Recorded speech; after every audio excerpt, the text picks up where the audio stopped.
This is amazing.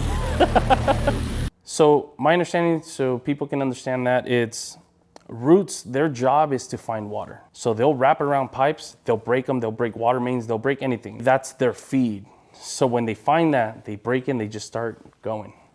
That's how they grow. That's how, this is crazy. Yeah, so typically in residential, on slabs, it's always good to pull and reset your toilet. You know, if it's leaking at the bottom of the base, hey, pull it, reset it, put a new wax ring. Make sure if you got roots, you know, try to kill them.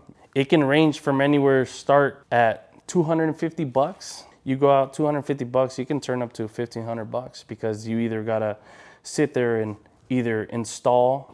It's always good to have a two-way clean out in front of your house or your system or anything, any property. It's always good so that way you can actually have a plumber and maintenance your drain. Go in with the camera, make sure everything's good and roots are not getting in your thing, because you can jet them, but what you're only doing, it's always best to dig it up. You know, I'm very old school.